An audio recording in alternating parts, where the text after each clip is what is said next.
Halo guys, kembali di channel Yen The Storyland. Di video kali ini, admin akan mendongeng sebuah film fantasi berjudul Dragon Hunter. Jadi adik-adik, film ini menceritakan tentang seorang pemburu siluman yang ingin menjadi pemburu naga.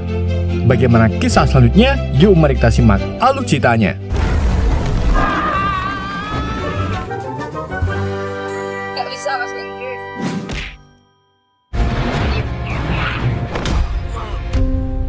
Film dimulai di sebuah danau di mana seekor naga muncul.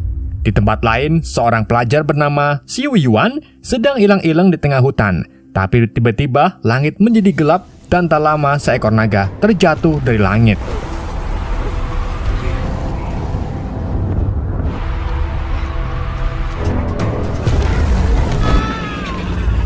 Sedang Xiu Yuan yang ketakutan segera melarikan diri, namun roh naga tersebut berhasil masuk ke tubuhnya.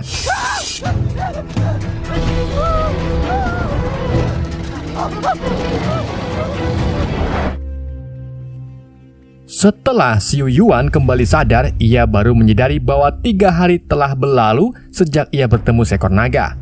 Kemudian Xiu Yuan segera bergegas untuk pergi mengikuti ujian CPNS di ibu kota. Sebelum Xiu Yuan pergi, asistennya memberikan duit pas-pasan sebagai bekal untuk Xiu Yuan. Asistennya juga memperingatkan agar Xiu Yuan untuk tidak terlibat dengan kejadian tidak penting. Karena berkat sifatnya yang terlalu baik, Xiu Yuan selalu gagal mengikuti ujian CPNS selama 9 tahun. Sedang Xiu Yuan yang mendengar hal ini memutuskan untuk menjadi egois demi fokus untuk mengikuti ujian. Akhirnya, perjalanan Xiu Yuan pun dimulai dan tiba di sebuah pasar. Tiba-tiba seorang bocil menabraknya. Tak lama, seorang wanita cantik bernama San Sheng mengikuti bocil tersebut dan berhasil menangkapnya. Xiu Yuan yang melihat kejadian ini dengan refleks segera menolong si bocil. Namun saat perhatian San Sheng teralihkan, bocil itu berubah menjadi siluman dan berhasil melarikan diri. Aksi kejar-kejaran pun dimulai antara siluman dengan San Sheng.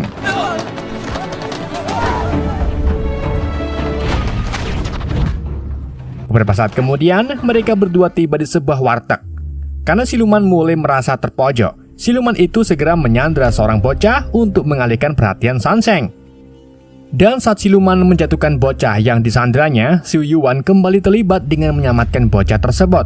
Sedang San Sheng yang teralihkan segera diserang hingga terjatuh di atas Xiu Yuan. Karena kejadian ini, si siluman hampir melarikan diri. Namun seorang pembasmi iblis bernama Pinzi yang merupakan peringkat 1 pemburu siluman berhasil menangkap siluman tersebut.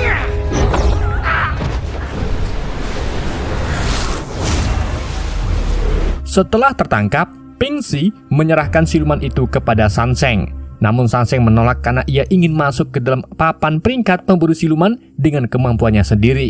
Sedang Xiu Yuan malah diomelin karena mengganggunya saat mencoba menangkap siluman. 降龙大师带上龙形在，是我捉的，你留着吧，捉得好吧？ Di malam harinya, radar pendeteksi siluman milik San Sheng mulai beraksi. Di saat yang sama, Xiu Yuan sedang menuju ke penginapan karena hari semakin gelap. Dan saat itu juga keduanya kembali bertemu. San Sheng yang melihat Xiu Yuan menuju penginapan segera memperingatkan Xiu Yuan untuk tidak pergi ke sana. Namun Xiu Yuan yang mengingat kejadian di pasar tak mempedulikan San Sheng dan melanjutkan perjalanannya ke penginapan. Setelah tiba di penginapan, Xiu Yuan segera memesan kamar, sedang San Sheng masih ilang-ilang sekitar dengan alat pendeteksi siluman. Setelah berpikir sejenak, San Sheng memutuskan memesan kamar. Setelah masuki kamar, San Sheng terlihat sumringah karena ia mengetahui bahwa tempat tersebut berisi para siluman. Dengan begitu, San Sheng bisa menangkap para siluman tersebut dan masuk ke dalam papan peringkat. Kemudian, San Sheng mulai membuat sebuah formasi untuk menangkap para siluman tersebut.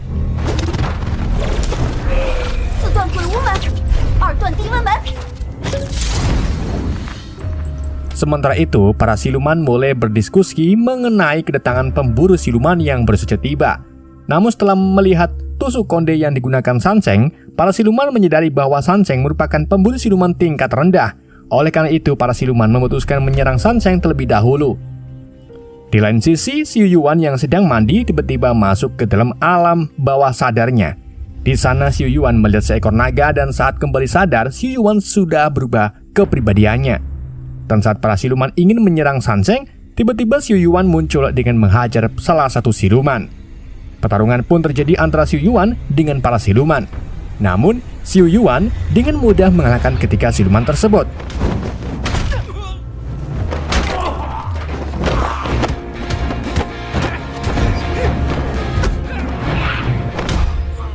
Setelah pertarungan berakhir, Xiu Yuan melepaskan ketiga siluman tersebut. Sedang Sanseng yang mendengar keributan segera keluar dari kamarnya dan melihat kondisi penginapan yang sudah berantakan. Saat melihat sekitar, Sanseng hanya melihat Xiu Yuan dan berpikir bahwa Xiu Yuan pelakunya. Sedang Xiu Yuan dengan kesombongannya membantah tuduhan Sanseng. Namun alat pelacak Sanseng kembali beralis yang membuatnya terlibat pertarungan.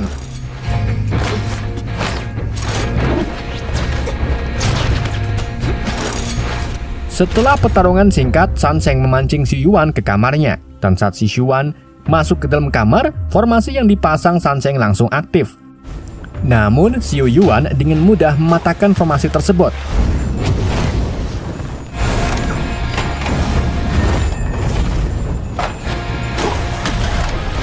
Setelah semua formasi hancur, Sanseng menyerang Xiu Yuan dengan senjatanya.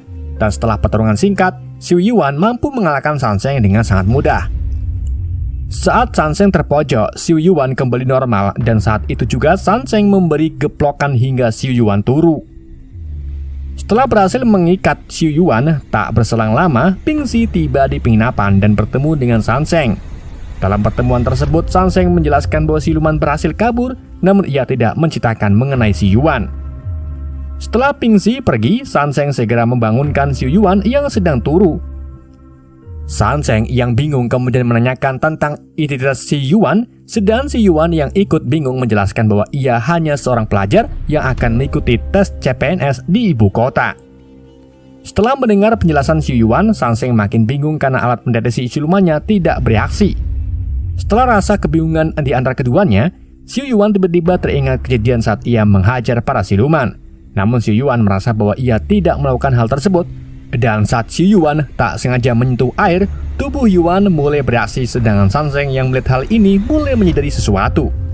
Akhirnya Yuan menjelaskan bahwa ia hanya membakar satu dupa dan mulai berendam di dalam bak.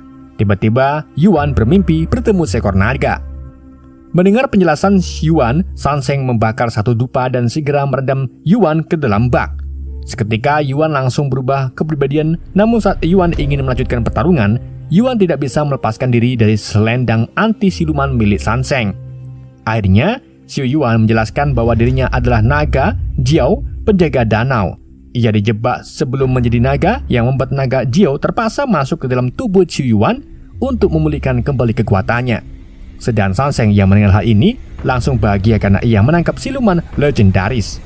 Namun, saat Sanseng memaksa naga Jiao keluar, naga itu menolak karena ia membutuhkan mutiara naga untuk bisa keluar dari tubuh Xiu Yuan. Dan dengan mutiara tersebut, naga Jiao juga bisa mengembalikan kekuatannya untuk berubah menjadi seekor naga seutuhnya. Sedang Sanseng yang mendengar penjelasan ini menawarkan sebuah kesepakatan di mana ia akan membantu naga Jiao untuk mengambil mutiara naga yang berada di pavilion pemburu siluman.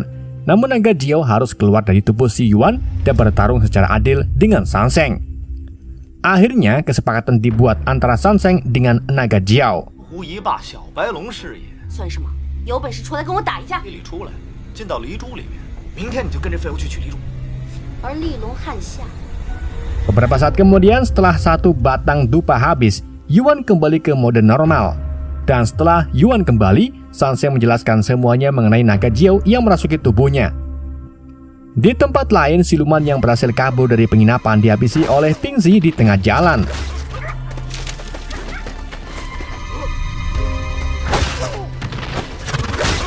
Sebelum Pingxi menghabisi siluman terakhir, ia sempat menginterogasi siluman mengenai keberadaan naga Jiao. Karena siluman itu tidak mengetahui keberadaan naga Jiao, Pingxi pun menyerap kekuatan siluman yang berada di hadapannya. Tak lama, asistennya Pingxi muncul dengan membawa berita bahwa aura siluman naga Jiao tiba-tiba menghilang. Mendengar hal ini, Pingxi mulai kesal dan memerintahkan asistennya untuk segera menemukan naga Jiao. Jika tidak, Pingxi akan menyerap kekuatan siluman asistennya. 这蛟龙的气息时有时无。安心去找蛟龙，可以驱散你身上的妖气。 他为什么上了我的身上？ Sementara itu, setelah mengetahui dirinya dirasuki oleh seekor naga, Yuan diminta membantu Sanseng untuk mendapatkan mutiara naga. Namun di malam harinya, ia bermimpi wasiat sebelum ibunya meninggal di mana ia diminta untuk menjadi pejabat. Oleh karena itu, di keesokan paginya, Yuan memutuskan melarikan diri dan melanjutkan tujuan awalnya untuk mengikuti tes CPNS. Saat Yuan bercermin di sebuah danau, ia melihat bayangan dari naga Jiao. Dari bayangan tersebut, naga Jiao memberitahukan bahwa ia harus mendapatkan batu naga untuk berkumpul kembali dengan keluarganya. Dan semakin lama naga Jiao berada di tubuh Yuan, Yuan akan semakin dalam bahaya. Namun Yuan tidak peduli. Ia juga harus mengikuti wasiat ibunya untuk menjadi pejabat meski tubuhnya dalam bahaya. 嘿，答应过我娘，一定要顺利进京赶考的，所以就废物利用一下。要顺利进京赶考，我一定要做个自私的人。这样了，你就当帮帮忙吧。啊，孩子，你给我回来！ Sementara itu, Sanseng yang mengetahui si Yuan kabur segera mencarinya. Sesaat setelah si Yuan meninggalkan danau, sekelompok begal tiba-tiba muncul. Para begal yang melihat mangsa di depannya segera merampok Yuan, sedang Yuan yang cupu tak berdaya di hadapan para begal.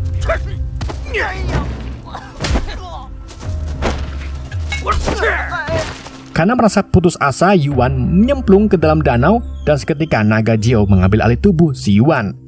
Namun akibat dari naga Jiao muncul, Pingxi merasakan kehadiran naga Jiao dan segera mengejarnya. Sementara itu, setelah naga Jiao mengambil alih, Yuan dengan mudah mengalahkan para begal tersebut.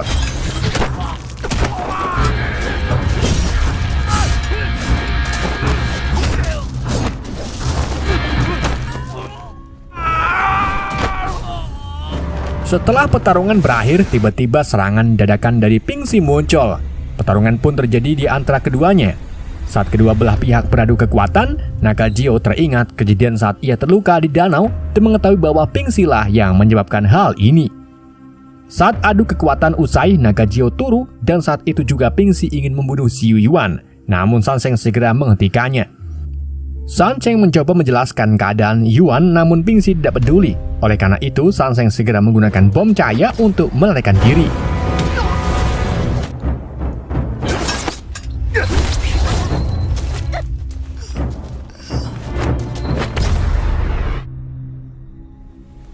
Setelah berhasil kabur, Sanseng merawat luka Yuan dan menjelaskan alasan kenapa Pingxi begitu terobsesi ingin membunuh naga Jiao. Pingxi selalu menepati posisi pertama dalam berburu siluman, namun masternya tidak mengakuinya karena menganggap Pingxi belum layak menjadi seorang pemburu naga. Dan karena hal inilah Pingxi melakukan segala cara untuk membunuh naga Jiao. Mendengar hal ini, Yuan berubah pikiran untuk membantu naga Jiao mendapatkan mutiara naga, karena Yuan mengerti rasanya kehilangan keluarganya. Kemudian mereka mulai menyusun rencana untuk mencuri plakat yang berada di tangan Bagong yang merupakan peringkat 5 dari para pemburu siluman. Dengan plakat tersebut, mereka berdua bisa masuk ke ruang penyimpanan mutiara naga. 常年占据捉妖榜第一的位置，所以我下定决心了。为了带上龙行子，那会儿，他就跟家人。只卖3万钱。 Beberapa saat kemudian mereka berdua tiba di tempat Bagong. Sanseng mengalihkan perhatian Bagong, sedangkan si Yuan mencuri plakat tersebut. Yuan berhasil mencuri plakat, namun aslinya diketahui oleh Bagong. Karena hal ini, Sanseng terpaksa menengkel Bagong hingga pingsan. Di tempat lain, Pingxi menduga bahwa naga Jiao membutuhkan mutiara naga untuk mengembalikan wujud aslinya. Oleh karena itu, Pingxi meminta asistennya untuk membantunya menangkap naga Jiao yang kemungkinan akan ke pavilion pemburu siluman untuk mencuri mat mutiara naga. Sementara itu, si Yuan dan Sanseng tiba di ruangan di mana mutiara naga disimpan. Sementara Pingxi dan asistennya yang melihat hal ini menunggu waktu yang tepat untuk bertindak. Kemudian dengan menggunakan selendangnya, Sanseng mulai terjun untuk mendapatkan mutiara tersebut. Sedang si Yuan menahan Sanseng sekuat tenaga. Aksi mereka berdua hampir terbongkar, namun pada akhirnya si Yuan dan Sanseng berhasil mendapatkan mutiara tersebut. Kemudian mereka berdua pergi ke aula untuk memindahkan roh naga Jiao. Namun Pingzi yang selama ini mengikuti memulai aksinya dengan melempar sebuah cermin kenyataan ke arah Yuan. Dan karena cermin tersebut sosok naga lah, muncullah sosok naga, kata Kuple. Dan karena sosok naga Jiao telah terungkap, para pemburu siluman yang berada di aula bersiap untuk menyerang Xu Yuan. Pertarungan pun pecah. Sanseng mencoba menghentikan para pemburu siluman, namun karena kalah jumlah, Sanseng mulai kewalahan.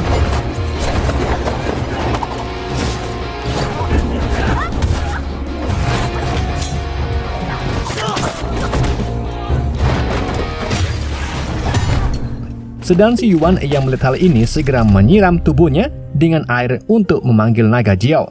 Dan setelah naga Jiao mengambil tubuh Yuan, naga Jiao dengan mudah mengalahkan para pemburu siluman tersebut.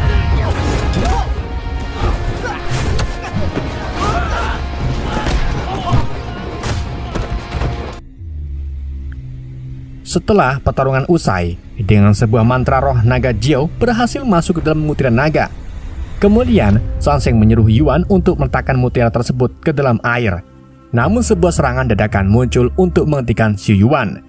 Dengan bantuan asistennya, Pingzi mulai menyerang Yuan meski Yuan sepenuhnya sudah menjadi manusia. Dengan kekuatannya, Pingzi dengan mudah mengalahkan Sanseng. Di tengah kondisi yang terpojok, Pingzi mencoba membunuh Xu Yuan untuk mendapatkan mutiara naga. Namun aksinya dihentikan oleh Master Pavilion. Master Pavilion yang melihat hal ini kecewa dengan sikap Pingzi yang menyerang manusia biasa. Dan alasan Master Pavilion tidak mengakui Pingzi menjadi pemburu naga karena Pingzi sudah dibutakan oleh egonya.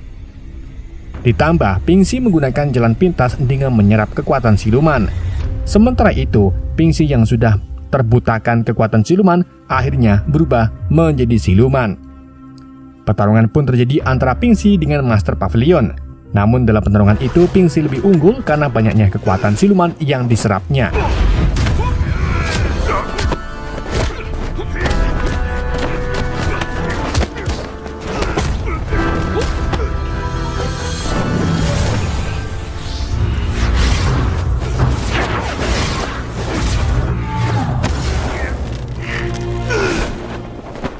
Sementara itu Yuan mulai kebingungan dengan kejadian di hadapannya.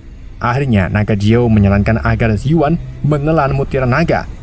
Dengan menelan mutiara tersebut, Yuan akan mendapatkan kekuatan naga sejati.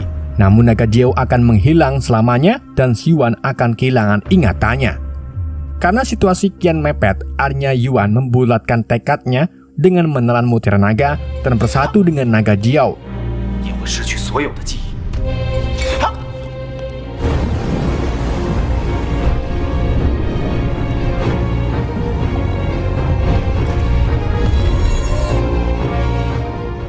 Setelah bersatu dengan naga Jiao, Yuan mendapatkan kekuatan naga sejati dan menjadi pemburu naga. Di sini terungkap bahwa pemburu naga bukan manusia yang membunuh naga, melainkan manusia yang menyatu dengan naga atas dasar kepercayaan. Dan dengan kemampuannya, Yuan mampu mengalahkan Pingzi.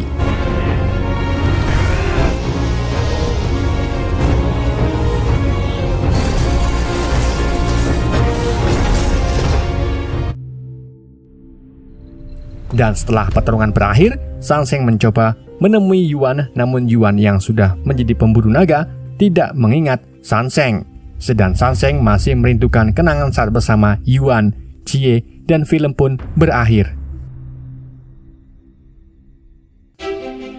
Oke guys, itulah alur film Dragon Hunter. Semoga kalian terhibur dengan alur cerita yang saya bawakan.